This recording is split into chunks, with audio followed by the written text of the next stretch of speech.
Radio, a proud member of the Canadian Football Podcast Network. It's time to get the point as Rouge Radio is ready to kick off. Ready! The best football talk with the best in the business. So what is the cost? You have 2 first-round picks this year because the Argos are dumb enough to trade for Drew Willie. A few rookies. We go directly to the on-field product. We welcome to the show the 20th overall pick in this past Sunday's CFL draft, DeAndre Wright of the Alouettes. DeAndre, welcome to the show. Thank you, guys. Thank you for having me. And the occasional Hall of Famer. Please welcome Doug Brown, who is one of the members of the current class of 2016 in the CFL Hall of Fame. Doug, thanks for joining us today. Oh, thank you, guys, for the kind words and for having me on the program. Rouge Radio is on the air. Here's your hosts, Robert Dalton and Tony Allen. We are back for another edition of the Rouge Radio podcast. This is powered by the Canadian Football Podcast Network, episode 443.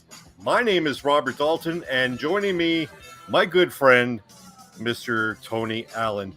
Tony, I love it. John Cornish, Henry Burris, two of the greatest to don a Stampeder jersey, although you chose the Hamilton Tiger Cat jersey of Henry Burris. He was only with the Hamilton Tiger Cats for 2 years, so kudos to you for worth getting the jersey. Okay, I guess. How's everything? It's really good. I've had the whole week off on holidays with the family, so it was so nice not to be worried about work. Unfortunately, it seems like, though, when I do get a chance to go on extended breaks, I watch less football because I'm with my family and I don't see them. So it was good to be back. I caught some good chunks of all the football games. Another fantastic week. Another fantastic week of football in this season. This has been one of the most entertaining seasons I remember in the last couple of years, and it's fitting though. Like it's one of those things that's like Touchdown Atlantic was this weekend. 4 entertaining football games. I don't care what your record was. 4 entertaining football games, but there was a dust up before the Touchdown Atlantic. So all Canada media, the only thing national Canadian media would cover, Toronto media, was this black eye, this embarrassment. The one thing in the world the CFL didn't need was a little dust up before the game that didn't affect anything other than, again, makes you say, what is going on in Saskatchewan? But other than that, it's like it on the grand scale of the week, it was minuscule, but of course it was the one thing that they focused on. So that way we didn't have to talk about how good this week in the Canadian Football League was. Man, I haven't seen it's very rare that you have all 4 games in a week that's just down to the wire and very entertaining. I mean, the Argos Saskatchewan game just lacked that, just that extra gusto that we kind of expected, but it was still entertaining nonetheless. And usually you get 3 games out of 4 that were like just pure entertainment, just punch after punch after punch, and then you get a blowout or a snooze fest. So I was, if you loved unbeatable teams going head to head, we had that. If you had teams that didn't know how to win going head to head, we had that too as well. And it's just good because like I said, all 4 games went down to the wire. First off, we got a couple of emails. We'll save those for February. No, I do actually want to talk about this because the one person emailed us and said, why does the host sound like you're high? Which host?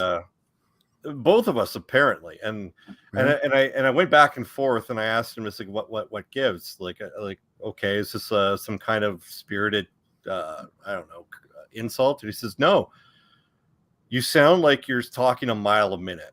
And I was like, "Okay, I don't think we are." And then I went on. Then I actually decided to listen to it, and I was like, yeah, I sound like I just did some kind of like PCP or something. I've never done that, so I'm just assuming that's the effect. So today, we just might have to talk slow. But for some reason, when we do the show live, we're talking normally, and then when I download the audio stream and then upload it to the podcast format, it's like in triple speed. So I don't know how that. The second thing that another listener brought up is what's with the music at the beginning of the audio format. But if you watch the live stream, you would know that music comes from the countdown to when we jump on. So unfortunately, when we download the audio stream and then upload it, it comes with everything. So if we went live and we just decided to break bad on, I don't know, Rider fans, I think Rider fans have gotten a lot of flack recently. But we're going to talk about that organization in a bit. So that's you have my permission. If you're listening to this through whatever podcast app that you're listening, feel free to fast forward it to 30 seconds in. So you have my permission because you're actually just catching the music. Outside of that, you anything else you want to talk before we get to the meat and potatoes of the program? Nope, I think I'm good to go. All right, perfect. Let's talk about Global Rouge 2.0 as I ski to the left because my phone is not charged. So I apologize for those that just wanted to see me. Now I have to actually make sure that I actually get the drum beat. Let's get the drum beat solo here. Here are the listeners of the Rouge Radio podcast: top countries, Canada, United States, Australia, Switzerland, Bermuda, France, Germany, United Kingdom, Philippines, and Spain. Relatively the same as it was last week. Top cities: Winnipeg, Calgary, Edmonton, St. Albert, Ottawa, Montreal, Victoria, Toronto, Lethbridge, Quebec, and get this, Sacramento, California. Gotta love someone from the capital of California is tuning into our podcast. So almost 30 years after they joined the Canadian Football League. Yeah, trivia, if you didn't know, a little trivia, Sacramento came in on its own in 93, and then all the U.S. expansion started. So not a lot of people know that. They think it was two waves of American teams, but actually Sacramento spent a year by themselves in 1993. And everybody talks about, the Baltimore Stallions, or whatever the people would have called them, moved to Montreal, saying that they were the first.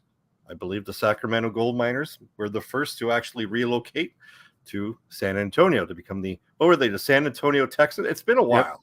Yep. It's been a while. I've got all the mini helmets for those American teams. Oh, you lucky. Of course you do. Yeah, it's very rad.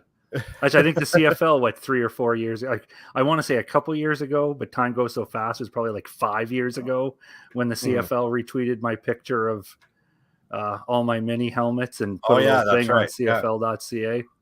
Like I said, it feels like it was a couple years ago, but it's probably 2017 or something ridiculous. It seems like everything that around that time just seems so long ago. Before we get to our 3 down hot takes, if you're listening or if you're watching, actually, if you're watching, if you're listening, you do not see anything on your screen whatsoever. There's the link, https://bit.ly/Rouge Radio -BetUS with the promo code JOIN125. Our friends and affiliates of BetUS.com have decided to partner with the Rouge Radio podcast and match your first deposit if you join up now with 125%. So let's say 50, you put in $50, BetUS will launch in or add in another 65. I think that's the math. I don't know. I actually have to do that. You can correct me if I'm wrong on this one. Yeah. Before we also get to the and again, before we go that, let's say as we always do, Tony and I strongly suggest to gamble responsibly. Again, get help if you feel that it is getting out of hand. Do you want to get the elephant out of the room? The Calgary Stampeders and the Winnipeg Blue Bombers. That was another email saying that, are you guys going to fight? Are you guys going to take a week off? I don't know. It's like I said, I spent the majority of the weekend out of town, so I caught bits and pieces of every game this weekend, but I did not catch all of it. I followed most of it through Twitter, and I know that Calgary Stampeder fans were not happy at all. Any comments before we get to our 3 down hot takes? Yeah, I think maybe the emotion of the week as a CFL, as a Calgary sports fan, caught up with me going into the Stampeders game. I was already a little pissy, if you will. Yeah. To quote a popular term for hockey in Alberta, people being pissy. That one you might have to look up. That was a pretty specific reference I just made there about the Oilers. But so I was already pretty pissy, and I think in that game between Calgary and Winnipeg, it just pushed the right buttons because Calgary played well, and Calgary's defense really stepped up against Winnipeg. Like, Winnipeg wasn't as dominant against that defense as it was. And none of the beef I had while I was tweeting out, I was tweeting on just pure rage, but none of it was at the Bombers. Like, the Bombers didn't do anything wrong. The Bombers weren't cheating. The Bombers, like, okay, we're going to take what we're given. There was just, it felt like an accumulation of questionable calls. I mean, there was a Calgary Stampeder punt return for a touchdown that there was a hole on the play. There was a hold on the play. I don't have a problem with that. But there was a blatant face mask / head tackle on Logan that just apparently doesn't get called anymore. Just like, and that's what it felt. It's like, you can't tell me you missed that. Like, it was blatant. I even tweeted out a little clip that I recorded off my TV. I'm like, I don't care if you want to call the holding, but that is not the only play, the only call you can. And I think that was that's where it really started. Questionable roughing the passers, the contact on Winnipeg's kicker. Okay, I'm glad you brought that up. Here's the thing about that, and I'm not disagreeing with you, because if it was contacting the kicker, that's a BS call. It was completely BS. But they called it illegal interference, and here's why. And the terminology of that particular call is, what have you. But they called it illegal interference, despite the fact that if you look at the play-by-play of the game stats of the league, it actually has it as roughing the kicker. Yeah. But Andre Proulx called it illegal interference, and I had to actually look back at it. And what it is, because it was a missed field goal and it was wide left, the kicker is allowed to go in and to attempt to make a play on it. Yeah, he's onside. Make a play up until the line of scrimmage. What happened is, because regardless if it was intentional or not, is because I believe, what was it, Charlie Power? Charlie Power ended up going low and just negating any type of opportunity for leg year. The problem that I have with that call is that just what I described. It's a good call. The problem that I would have, it was a missed field goal, and it was going through the end zone. There was no return whatsoever. So I think what happened is that they threw the flag, and it, they just, because of what they saw, and they just completely just forgot the fact that it went through the end zone without it being returned. I think that's kind of like one of those things where you get to like huddle up, and it's like, you know what, we're right, but this is a chintzy way to extend the lead. So I mean, and again, these were accumulating as well. Like, there was one series they got to Bo Levi Mitchell quick. You can see both Jefferson and another offensive lineman jump before the snap, clear motion on the defensive line before, no penalties. Like, and Matt Dunnigan is going on about the amazing sacks. Like, well, of course they both jumped. Like, they better have gotten the sack. They were ahead of the play than everybody else. And then I think where I finally came unglued was the second down in inches, or the second, and they were short, and I'm watching him, and then suddenly there's a flag or something, and Andre Pruill comes up and to announces, you know what?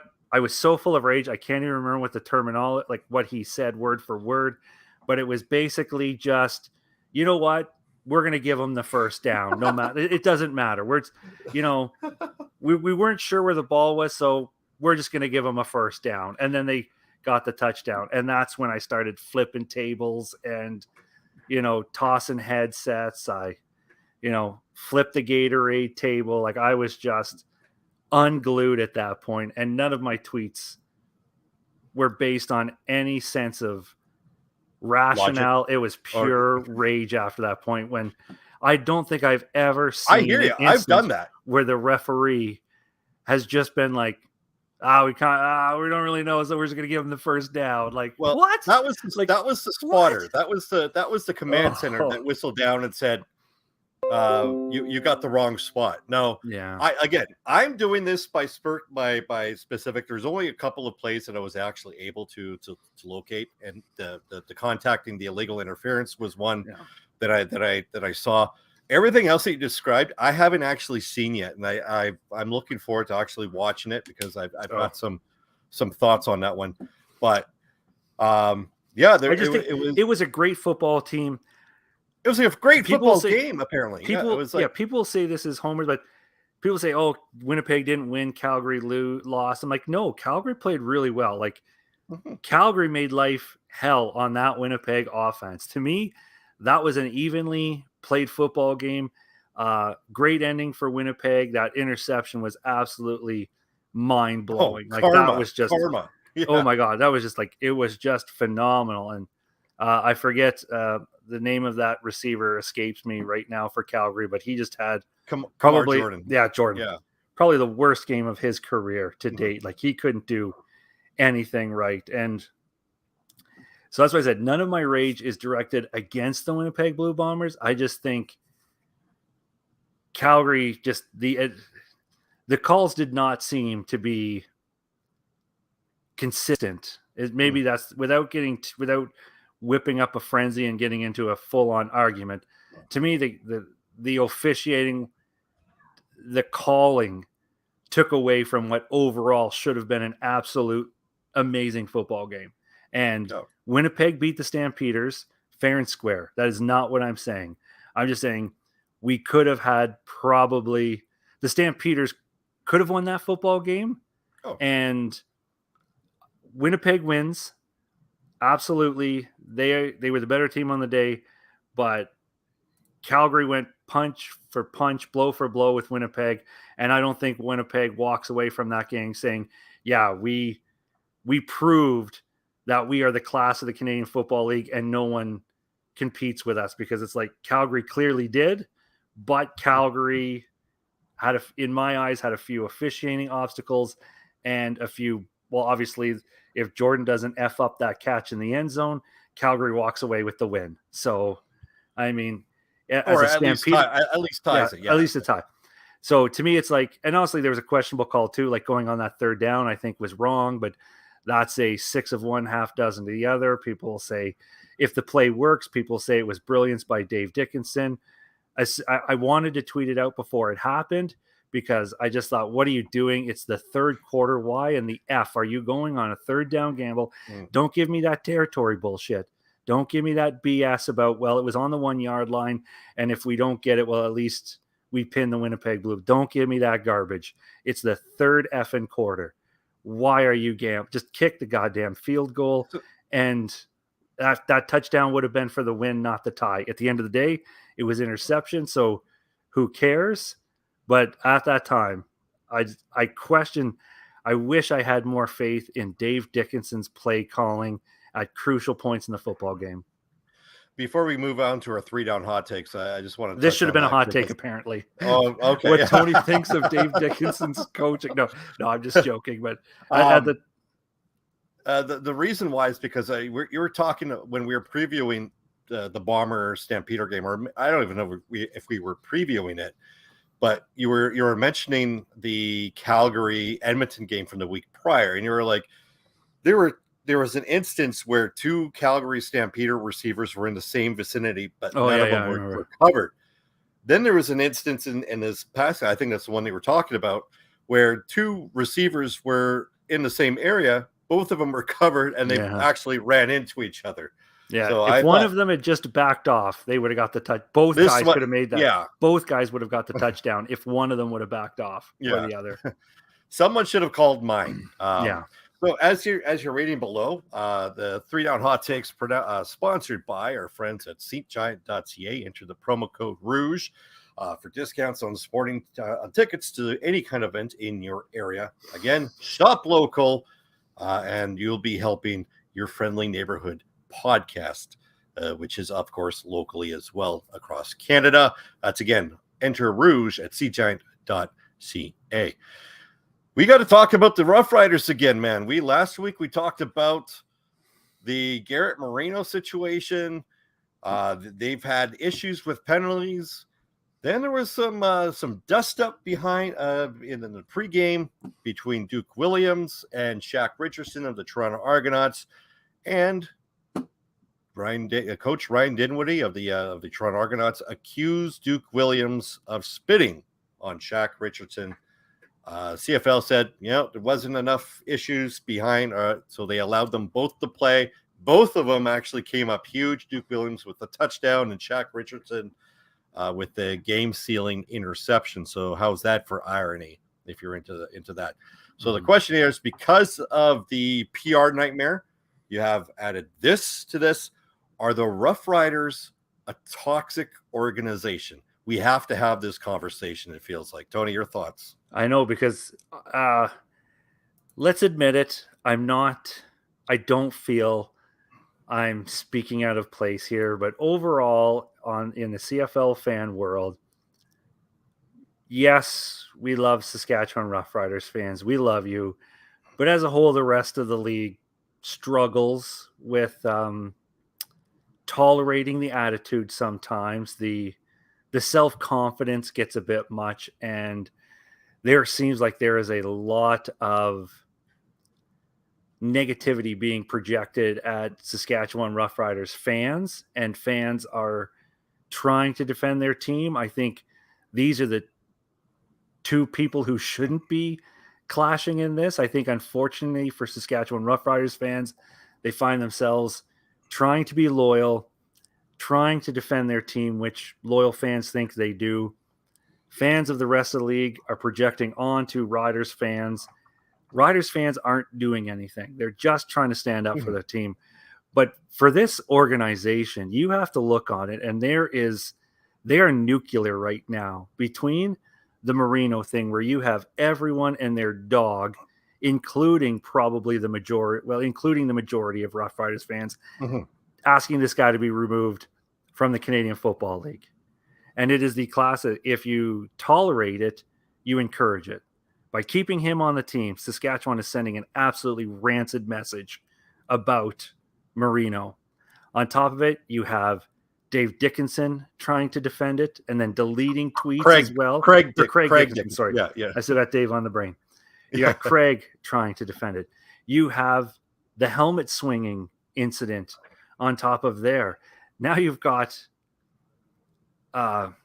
Cody Fajardo. I watched that play several times on his leg, not his knee. I watched the play. That Toronto Argonaut player is down. He's just jumping out to grab any part of that quarterback. Now, I've never played at that level, but I'm pretty sure that's what a defensive player wants to do, is get to the quarterback at any timing. That Argo play, he's down. No, is that? Yeah, there he's down. And he reaches out and grabs his calf. Fajardo tries to turn and wrenches his knee. And now you've got, again, the coach of your football team questioning the play. You've got fans calling it a blatant attack on their quarterback, which it clearly was not. I get you're trying to deflect away and project the Moreno stuff onto other instances. You're trying to play, like you said last week, you're trying to play that, but what about game? Oh, now there's somebody else that... No, what happened to your quarterback was not what happened, what your player did to the Ottawa Redback player. Like this is, and then you've got a quarterback trying to play the, oh, my career could be over. What? When has your career ever been in jeopardy? Yeah. Like where did this come from? Like all of a sudden it's like reporters are asking if his career is in jeopardy. He's saying, I don't know. Then you've got Dickinson again talking about, was it Dickinson? Either way, it was a higher up talking about we're going to have to sit Fajardo for his own safety because people are targeting his knee.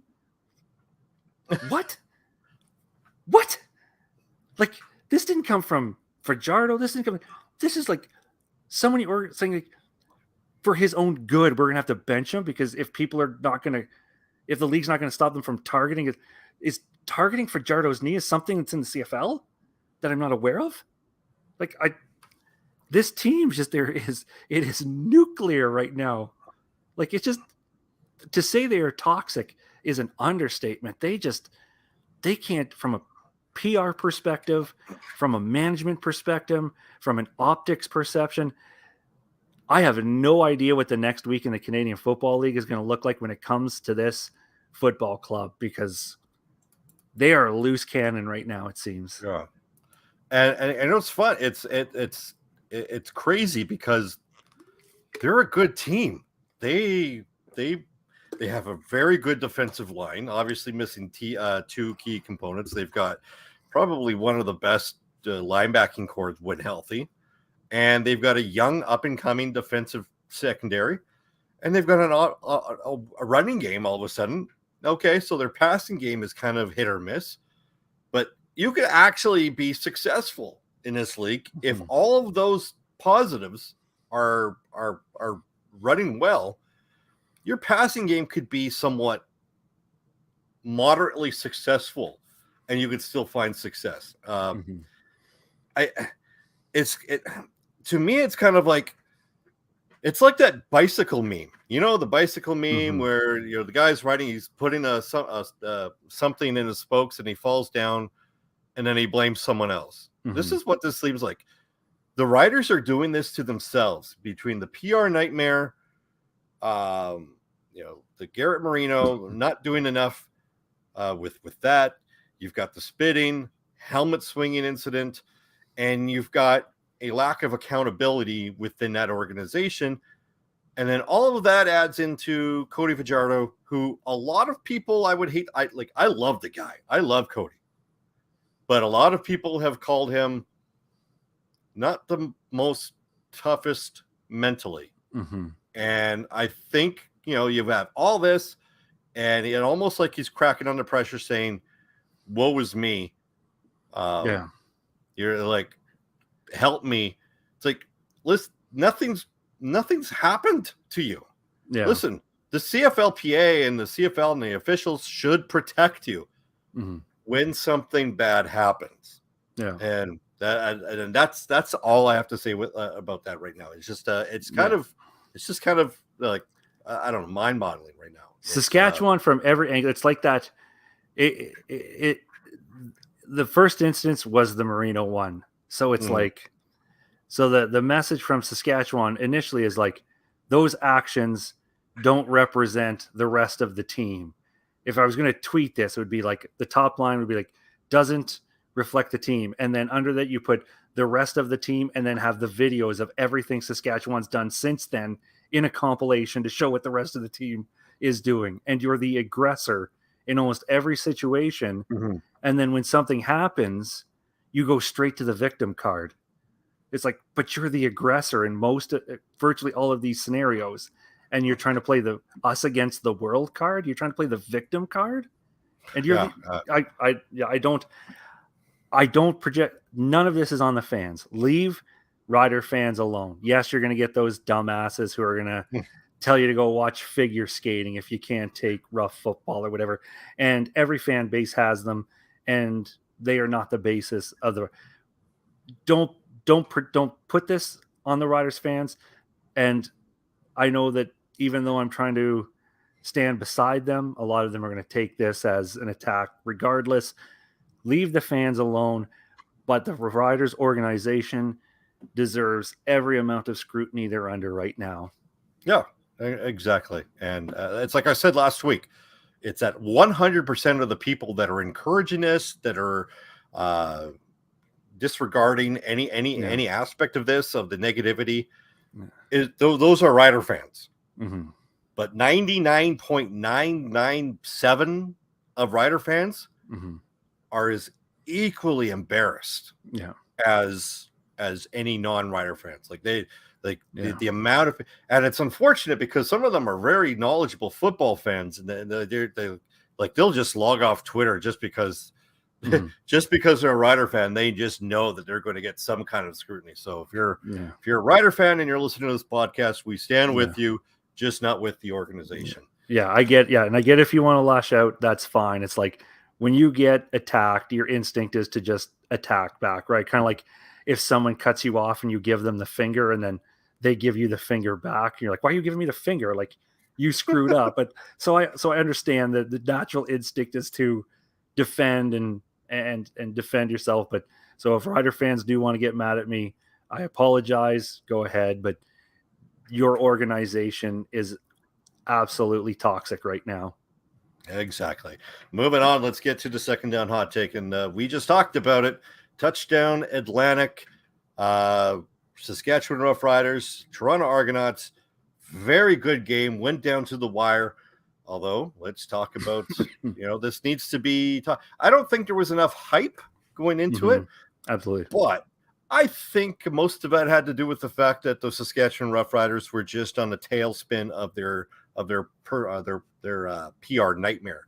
To me, like if that didn't happen, we're probably talking more about this more than we did. Oh yeah.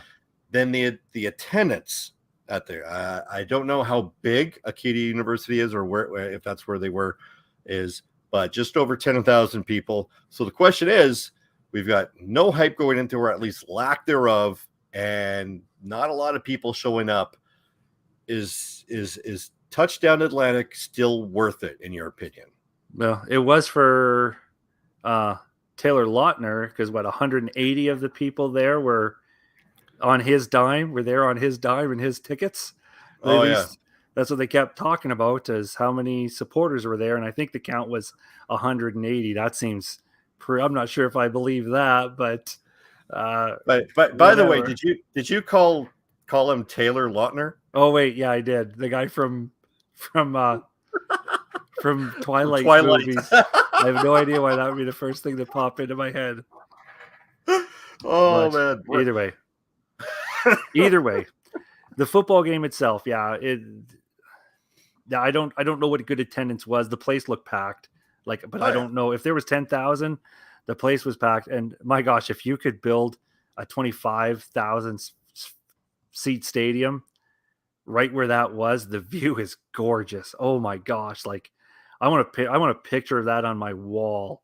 Just that Acadia University and just the backdrop, the scene. I'm like, if you put a 25,000 and could still keep that background surrounded, I would hang a picture of that on my wall. It was gorgeous. And as for, is it worth it? Why not? You have exhibition games all over the place in every sport. Sometimes they're usually just a special exhibition or something during the preseason. Obviously, with COVID, we haven't seen it as much. But, I mean, it is a staple with the NHL to put games over in Europe to start their season and stuff, opening face-off games. And I think it's important. It's a nice way to connect the Maritimes to the CFL because they are alone.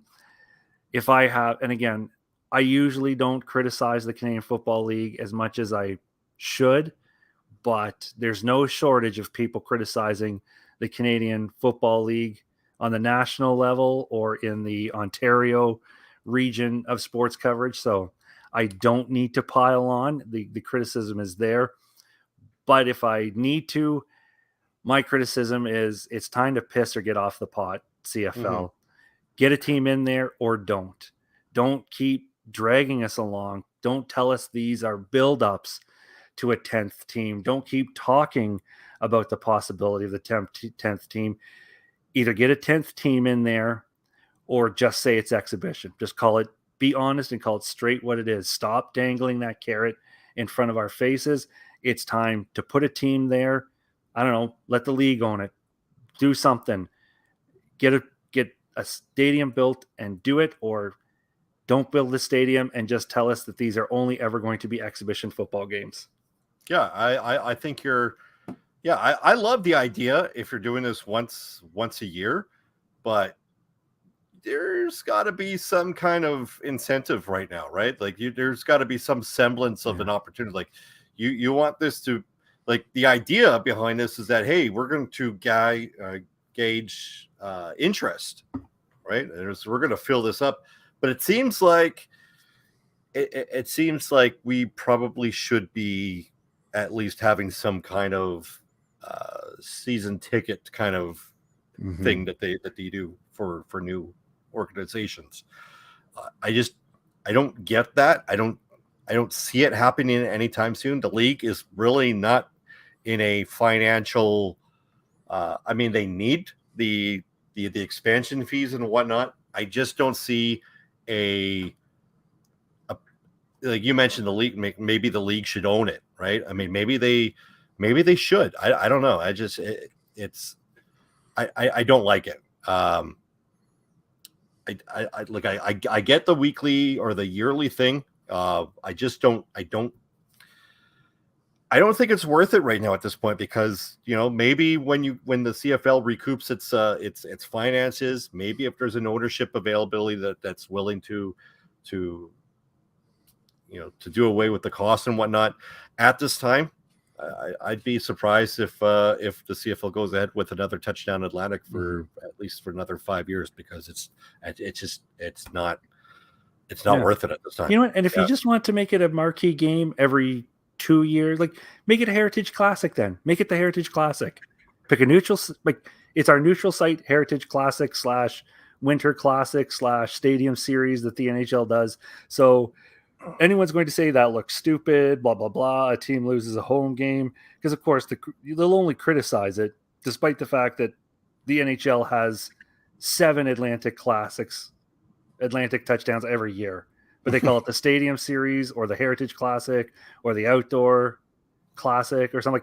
So it's not a stupid thing to do, that if every year you want to play one game in Atlantic Canada, go for it. The NHL does 3 of them every year, and they've done it for the last decade. They've had like 70 neutral games in the last decade. So outside, not in the radium, not at home. Like, so just do it. But be honest with us. Tell us it's going to be nothing but the CFL equivalent of the Heritage Classic / whatever it is. There we go. Let's go on to the next topic. We're 6 weeks in to the season. Well, now we're going to be previewing 7 in a bit. Big surprises in week 6 so far. 1/3 of the way for certain teams who have played 6 games. Any big surprises that have shown you, or like, other than the Hamilton Tiger Cats or the BC? Those are the surprises to me, in my opinion. What jumps out at you? Just the caliber. Sorry, do you read these comments as they come up on YouTube? We just got Farmer in Saskatchewan. Hey, Farmer in Saskatchewan, what's up? Thanks for listening. Want to throw that out there only because they're commenting on our Outdoor Classic series. So you read the question while I answer this, because I can't talk and read at the same time. I'm not that smart. But BC is obviously going to be your biggest surprise of 2022, unless you're the most rabid of BC Lions fans. Like, and honestly, I got it so wrong, but I'm so glad I got it wrong, because BC's been playing some very fun football on a personal Stampeder fan level. I'm enjoying to see the progression of the Calgary's defense, which was funny because we were talking about it last weekend. I said, this defense is improving faster than I thought it was going to be. And boy, they brought it against Winnipeg. So from a Stampeder fan level, pleasantly surprised at how fast Calgary's defense is coming together. And it'll be interesting to see where they are later on in the season, come playoff time. Something like that's fun to see. I am also, the East being so weak, I thought they could sneak in a few more wins here and there, and they've been in position too. So that's a little surprising to me as well. On the low-key side surprise, how soft the Eastern Division has been. And I would have liked to see more wins against the West come out of them, because I think this time last year we were talking about, like, I was making jokes at the expense of those who cry crossover as soon as they can. And I think, like, this time last year, I was making jokes that Hamilton could be a crossover team into the West. So that would, I'd call that surprising. Yeah. And I'm always going to say, like, obviously you're always going to see someone say crossover. I legitimately think we're going to see a crossover this year. It's very potentially, it's either, to me, it's between Saskatchewan and BC. To me, like that crossover team, or by virtue of a big injury, who knows? Calgary and Winnipeg could just lose out and just they clinch that crossover spot. But the biggest surprise to me is, how much better the Bombers are that you thought they were going to be. You know what? To be honest with you, I know you. Go into your thought. Go into your thought. No. I'm glad you touched on that one, because a lot of people were asking me this like throughout the offseason, like, do you actually legitimately think the Bombers are going to three-peat? And I said, I never really told anybody that, but I kind of knew the Bombers would go back to back last year. Like they were dominant in the playoffs. They kept 98% of their core players. To me, it was a foregone conclusion. I just didn't want to jinx it. And I know it's, a lot of people are calling me a liar for that. But I just had that feeling. I just didn't think that they were going to be as dominant as they were last year. I think, that was just crazy. This time around, they're still good. They're still scary good. I don't get that same feeling this year, and I had them losing a couple of games so far in the last set. So 6-0 is kind of surprising to me. But the biggest thing to me, the Hamilton Tiger Cats. I'm still on them representing the East this year. But starting out the season 0-5 just wasn't or 0-5 just wasn't something that I kind of had envisioned for them. I thought maybe they'd be like 3 and starting out 3-2. Maybe 2-3, if they had a couple of injuries, but starting out 0-5 just wasn't something that I had envisioned for this. Literally, as I played. I know you did. I see what you're saying. Yeah, we're talking about your stance. Yeah, exactly. Let's talk about the via YouTube. Farber in Saskatchewan says, can we have a summer series like the Riders versus Bombers in a wheat field, or Hamilton and Toronto and London? Thank you for the question, or for the interaction here. Farmer in Saskatchewan, again, you can see it. The impromptu hot take. Yeah. It's a great question. It's a great, I don't know about you, but the first thing when he says in a wheat field, I automatically thought of Kevin Costner in Field of Dreams. Yeah, me too. Yeah. If they build it, they will come. The London thing, I love that. I love that idea for Hamilton and Toronto. It's just you just. Yeah. What is London now? Wilfrid Laurier, is that London? I think so. So they have a football stadium there.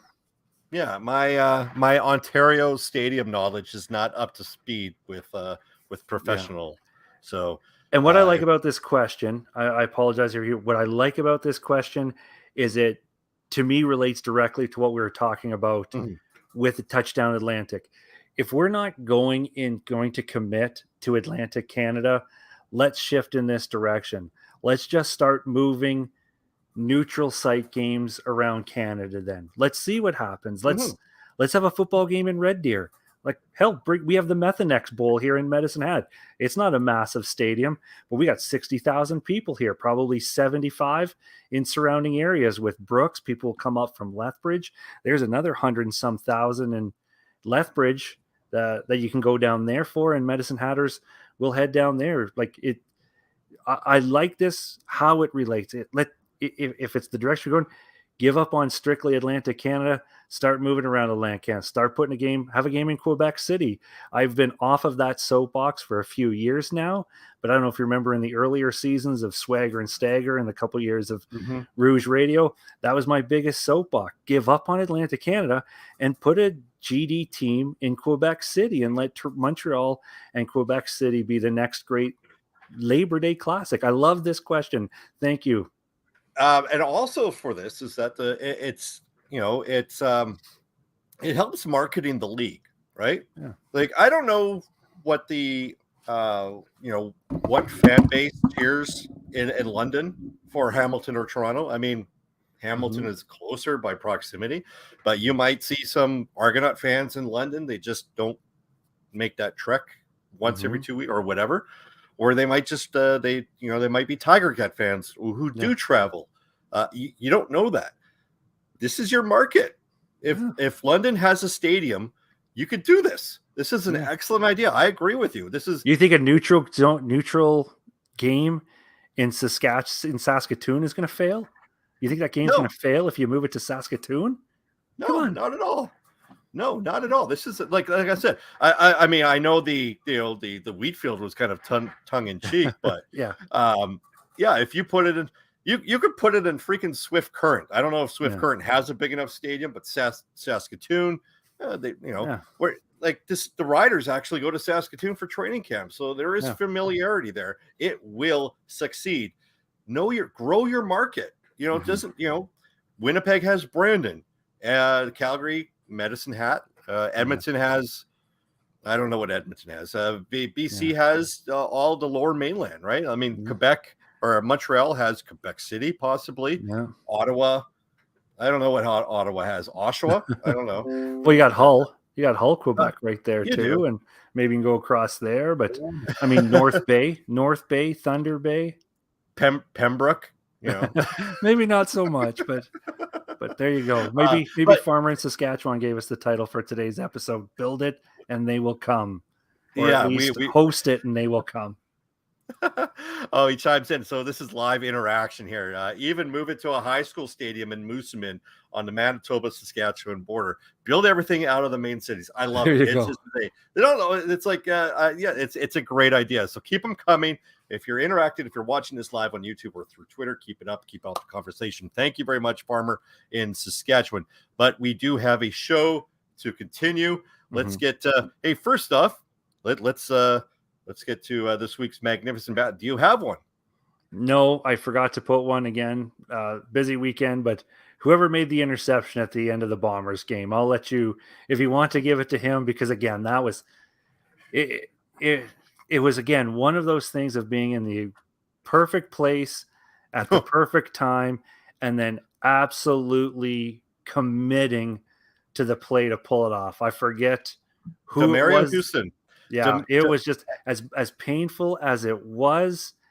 I don't think you're going to see a more gorgeous game clinching interception in 2022. Like it was when you had in my book, in my books, Calgary and Winnipeg are probably your top two teams. And I'm not sure if there's a better way that football game could have ended. Maybe a game-winning field goal wouldn't have been good enough to win that football game. Like, it had to be a game-winning touchdown, game-winning pick six, game-winning interception. It was fantastic. Like, so Houston, you magnificent bastard. Oh, good. There you go. I could have played the theme. You got. What I like.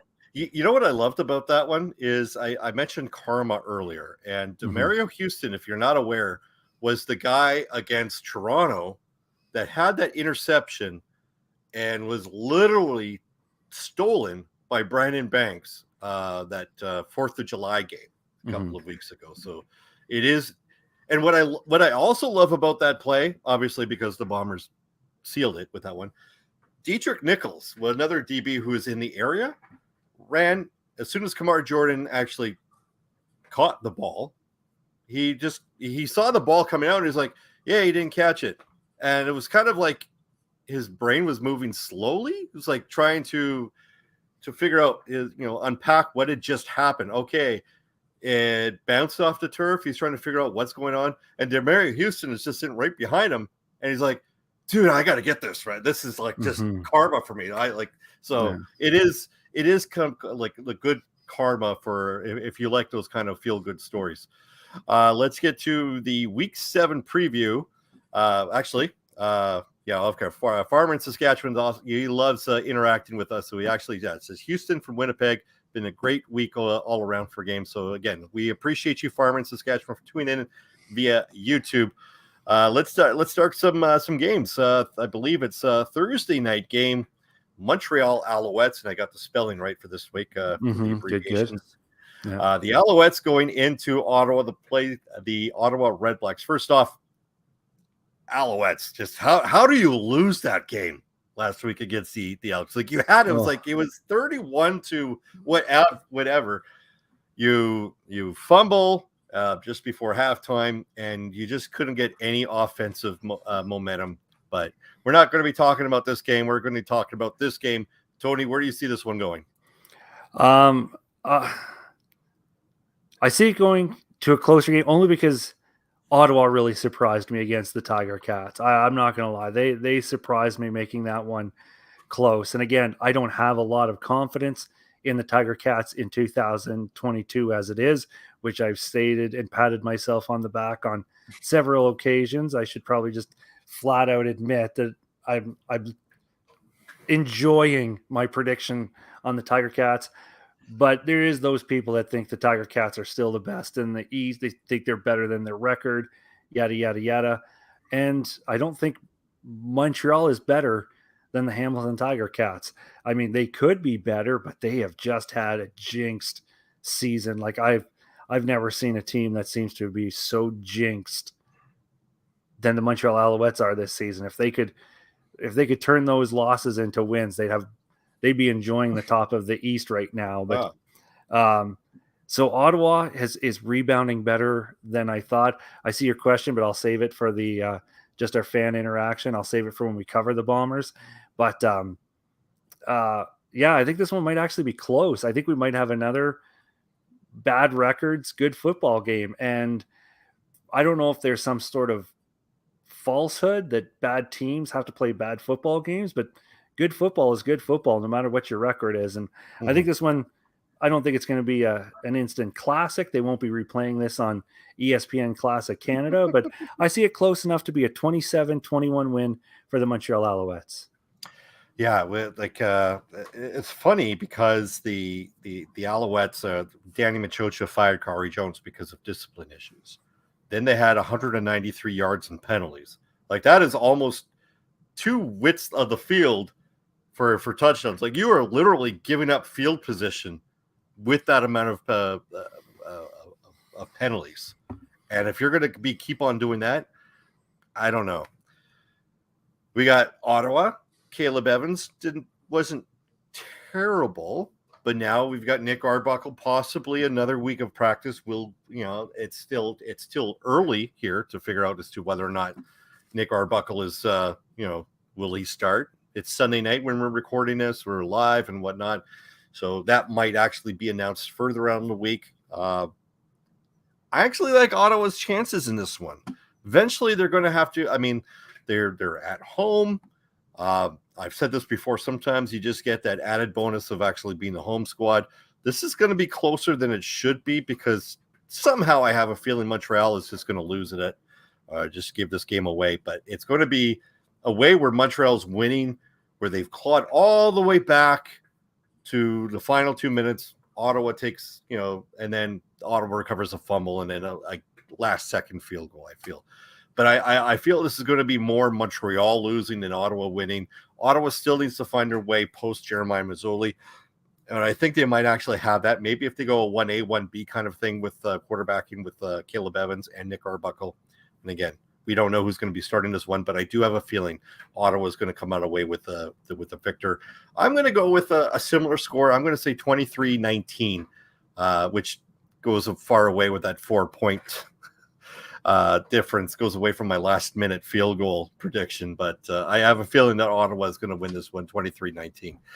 This is a doubleheader on Thursday. The Hamilton Tiger Cats and the BC Lions in BC. So I got to get the banner up. We got to get up on this here for you. This one I see BC. They've got the bye. They still have the stench, the bad taste of their mouth about being just run over by Winnipeg a couple of weeks ago. Hamilton, the emotion of coming, getting their first win Then they got to travel a couple of provinces over, a couple of time zones over to face a very just mad BC Lions team. In that game against Winnipeg, I saw some weaknesses in BC. And if there's probably maybe 2, maybe 3 teams that could take advantage of that weakness in BC. Calgary and maybe Saskatchewan. I do think maybe Montreal would be another team that could maybe take advantage of the weaknesses that BC has. Hamilton, definitely not one of them this year. I think this is going to be over early. And I think that Nathan Warwick's going to get his groove back on. He needs this. He needs this just as much as the Lions fans right now.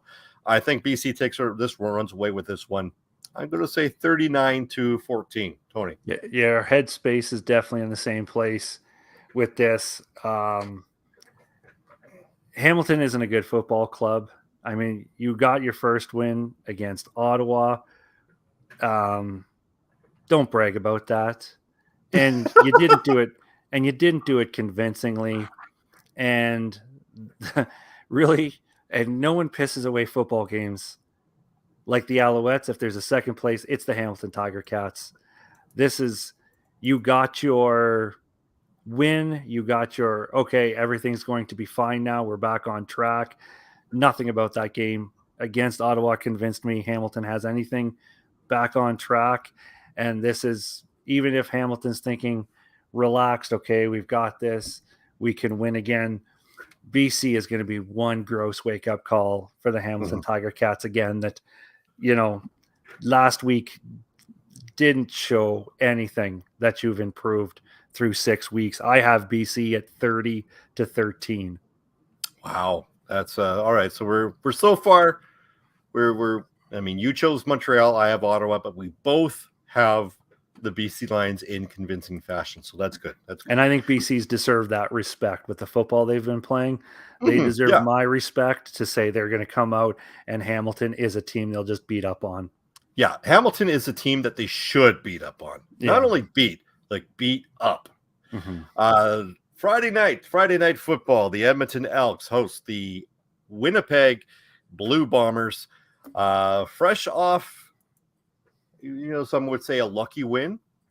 For both, people would say that both teams were lucky in their win last week. Edmonton obviously over Montreal and Winnipeg over Calgary. Where do you see this one ending? I think this is one where Winnipeg's not going to struggle. I've kind of been poking the bear a bit, claiming Winnipeg doesn't look like the same team we've seen the last 2 seasons. For the record, I think they're a beatable football team this year. Their 6-0 record is legit, but I think opposed to last year and the year before, where I would say the only thing that can beat the Winnipeg Blue Bombers are themselves or an act of God, because no other team could beat them. And I think they look like they've come down to earth a little bit. One of the questions, again, Farmer's the only one communicating with us, so I am going to answer the question. It's fitting for this topic because they are right. BC's run game is gross, and it is like run by committee, but I don't know if it's running by committee because they've got weapons or they literally don't know what to do anymore. When you look at the running stats game by game and see like 5 or 6 guys under the running category, and no one's in triple digits and no one's really that high on run totals in the last 3 weeks or the last 3 games. Farmer's question should almost be, is Winnipeg hurting with Andrew Harris leaving? When we started the season, it's like, no, Winnipeg's fine. How much is Andrew Harris being gone hurting the Winnipeg Blue Bombers right now? I don't know if inside you're just raging right now with me saying that. And you get the last word here, so we'll see where that goes. But this isn't a game where Winnipeg's going to hurt. I think Edmonton is what we see every week.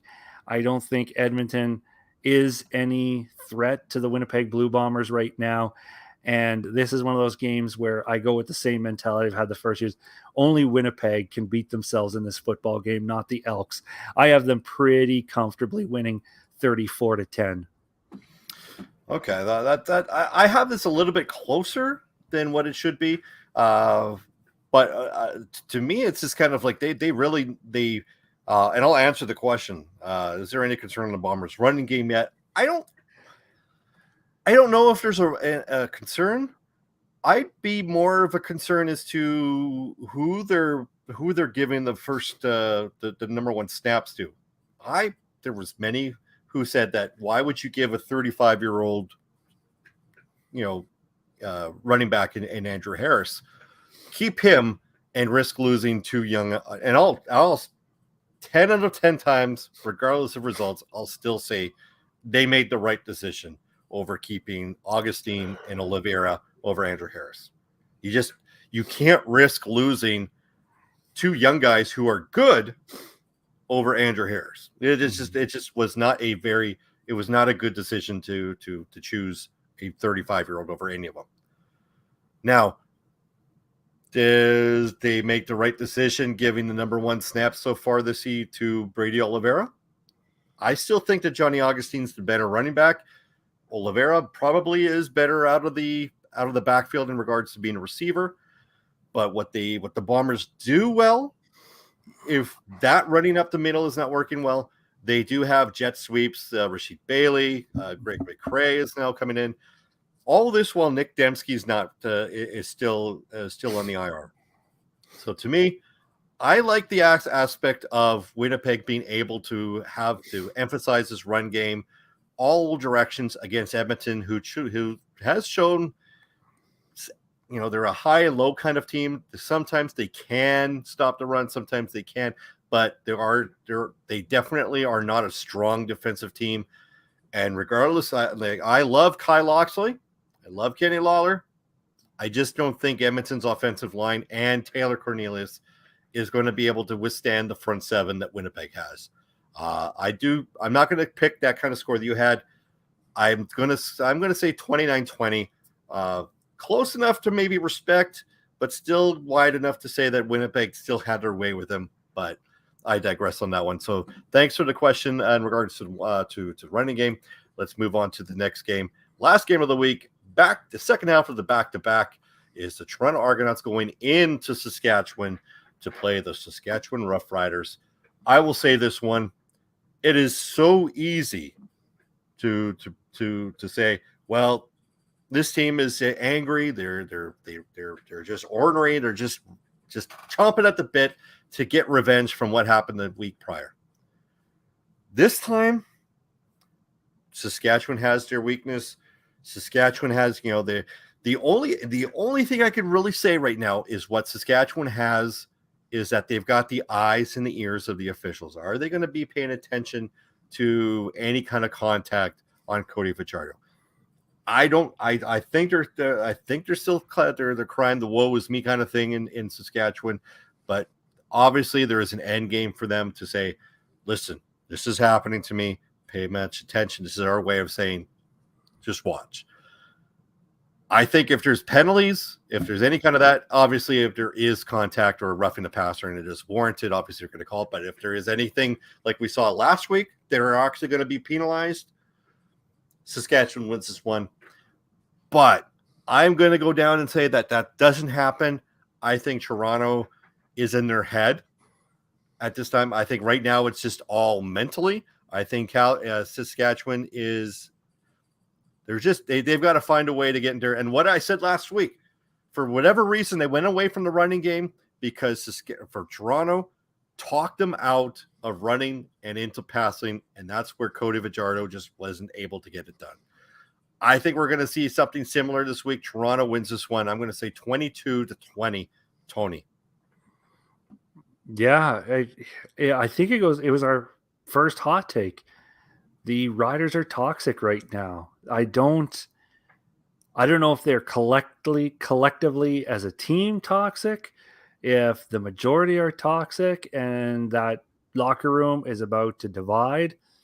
But I think if you're the Toronto Argonauts, you need to let the Riders do whatever nonsense they want to do and let them collapse, let them implode, and let them start fighting with each other, which is a dumb thing to say because I think we've already had Argonauts fighting with each other, but they haven't been as visual. It hasn't been seen as much as we've seen with the Riders. And as almost to kind of carry on your comment about the officials, Saskatchewan kind of has this boy who cried wolf thing going on right now. You're the aggressor. Your players have been taking cheap shots. Your players are the problems. And now you're trying to say, oh, everyone's after us. And I don't think officials are going to believe you right now. I think you haven't, I just think you don't have, I don't want to say the respect. That seems a little harsh or over the line to saying you don't have the respect of the officials. I just don't think you've got a lot of sway right now with your opinion if you were to start going up and beaking them about plays, because your players have had more altercations with other teams than vice versa. So you may have unfortunately painted yourself into a corner here going into this football game. Is it going to be enough for Toronto to get back-to-back wins? I don't know. I mean, my gut still has a hard time betting against Homer McLeod-Thompson because he did it again. He did it again last week against Saskatchewan. It's just, is Bethel McLeod-Thompson going to show up, or is Homer McLeod-Thompson going to show up? Because Homer wins, and we don't know why, and we don't know how, but it's an episode of the Thompsons, so we know he's going to win because that's how every episode of this cartoon ends. Yeah. Bethel, not so much. So I'm not sure Homer can show up 2 weeks in a row. I think he stays at Moe's Tavern somewhere in Toronto, and Bethel McLeod shows up. I'll give the win 24-17 to Saskatchewan. There we go. All right. So you got Saskatchewan. I got Toronto. We both have Winnipeg. We both have BC. And then, of course, we are sitting 50-50 in between Montreal and Ottawa. I've got Ottawa. You've got Montreal. Trevor Harris is going to let you down just one more time. Canadian Football Podcast fantasy season is still in its way. I was facing Trey Colbeck from the Canadian Football Countdown podcast, and the results are still, they haven't been sent forth to the group chat. But a quick glance at the results. They haven't been tabulated yet, but it doesn't look like I came close. I took the Calgary Stampeders defense, and they got me 6 points. You know why? Because they could not stop 6'6" Carlton Agudosi. Like how you make your first start and you put up those numbers. I had Shaq Johnson, who gave me 1.2 points. Kamar Jordan, 2.5 points. Dalton Schoen, 5.4. I had actually Peyton Logan at 7.5. I had Trevor Harris at 13.6. And I had Kadeem Carey, 13.3. So I went heavy with the Calgary Stampeders, fantasy-wise. And I got, you know what? Sometimes I'll take the W for my team. But now I'm 3-3 as it looks like right now in the Canadian Football Podcast Network Fantasy League. So sorry, I let you down, Tony, for this week. But I don't know the schedule for next week, but we'll definitely take a look and we'll talk about it next week. Before we end it, any final thoughts this week? Yeah, a couple of final thoughts, both on future hot takes. Only because you mentioned Kadeem Carey. I would love to talk about where you and I and potentially the league might think where he sits as an MOP candidate. If now that we're a third of the way into the CFL season, every team's played 6 games now, I think. So if my math is at least at an elementary level, 18 divided by 3 is 6. So yeah, I think maybe it's close enough. We can start talking MOP. And I feel like I'm going to watch the Bombers run game. And Farmer here from Sask may have a hot take on whether or not we should actually focus on a hot take on if BC should be concerned about their running game. We'll see if it's 7 guys running for 80 yards in the next couple of weeks per game. Yeah, it's a good thing that you're talking about. I like Kadeem Carey as at least for the MOP for Calgary at this point. And you don't have to answer now. I'm just saying in the future, I'm gonna want to see where you think he sits, because to me he's in the conversation pretty heavily. Are we gonna do MOP watch, like Rouge MOP we watch? Could maybe for next week we can begin our. I don't know when's too early, but I think maybe that's something we can do. And we haven't been doing power rankings, so maybe we can have rank our MOPs. Yeah, I did not care to do power rankings this year just because Not everything. like it's all mathematically based. It's not, and sometimes it worked out. 9 times out of 10 it worked out. But of course, if we have your team sitting at 10th or 9th, and we heard it. Even though I think this year. I think the power rankings would be a little bit easier to deal with this year. But it doesn't matter. If your team has lost 4 in a row, but they beat the number 2 team in the power ranking, then we were idiots who had no idea what we were talking about. Any final thought? Any further final thoughts? No, that's it. No, that's it. All right. That'll do it for this week's episode of the podcast. Again, this is powered by the Canadian Football Podcast Network. You can follow us on Twitter at Rouge Radio. You can follow myself at Rouge Dalts. You can follow Tony at Tony Rouge. And of course, you can like and subscribe to our content on YouTube, and send us emails if you can. We actually did read some emails at the beginning of the show at thenewrouge@gmail.com. For Tony, I'm Dalts. Thanks for listening. And you know what?